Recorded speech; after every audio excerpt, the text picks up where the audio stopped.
na ata ang pinaka-iPhone na Android phone na mabibili mo ngayon. Hindi lang siya mukhang iPhone sa likod, mukha din siyang iPhone sa harap. Guys, maraming gumagaya sa ganito Pero itong bagong phone ko na ito, tingnan yung maigi Ito yung pinaka-iPhone na Dynamic Island na nakita ko. Medyo juts siya ng konti, pero humahaba siya kapag charge mo ng ganito. Uy.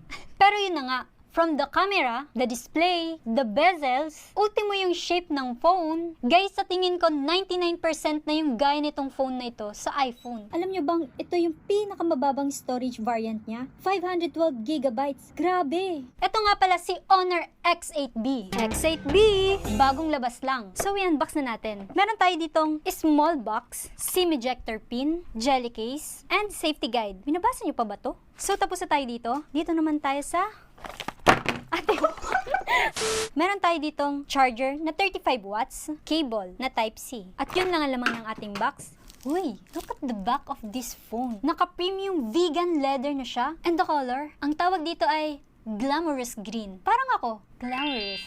Huy! And guys, naka-ultra slim design na rin siya. Pero napansin ko lang wala siyang headphone jack. Pero pwede kang gumamit ng wireless earphone. Or di kaya, dangle USB Type-C. Dito kasama dito Okay. Dito naman tayo sa display niya. Meron siyang 6.7 inches, 90Hz refresh rate, naka-AMOLED display na rin siya. Meron din siyang 1200 nits na high brightness mode. Kaya kahit matamaan man siya ng sobrang liwanag, may enjoy mo pa rin ang paggamit ng phone na ito. The design is good for gaming dahil sa super flat ng screen niya. Meron siyang Snapdragon 680 processor at ito ang itsura niya sa Antutu benchmark. Pagdating naman sa camera, meron siyang 108 megapixel main camera, 5 megapixel ultra wide, and 2 megapixel macro. Sa front camera niya naman, meron siyang 50 megapixel. At ito ang mga kuha naming shots. Wow! The color accuracy is good and yung sharpness niya, grabe! Kitang-kita mo talaga yung details. Meron din pala siyang 0.6 at ito yung mga kuha namin. Sheesh! Very realistic and sobrang natural niya. Even the portrait mode, wow! Yung cutting talagang perfect talaga. And ito naman yung kuha namin sa indoors. Very accurate pa din naman yung color niya.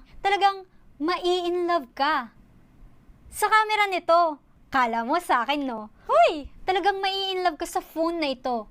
Tulad ng pagka-inlove ko sa kaduo ko sa ML. Uy. Napansin ko sa ML, sobrang smooth and optimized niya. Hindi siya nag-frame drop.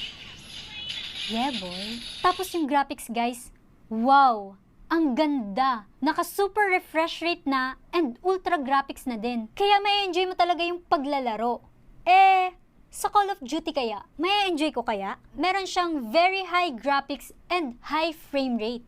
Sobrang smooth niya pa rin and very responsive din. Yun nga lang, kapag naka-high frame rate tayo, naglo-low graphics siya. So I suggest na mag-medium and high graphics ka na lang para smooth pa rin yung laro. And sa Genshin Impact naman, naka-medium graphics na siya. And yun, kayang-kaya niya naman. Yun nga lang hindi siya 60 frames per second. Sa tingin ko, mga nasa 30 to 40 frames per second lang to. Guys, ang pinakamababang storage variant nito ay 512 GB. Totoo talaga, naka 8 GB RAM ka na plus 512 GB of storage. All for just 12,999. Ito, si Honor X8B. 8512 na siya and ang available na color ay glamorous green and titanium silver. Kaya magpapahuli ka pa ba? X8B!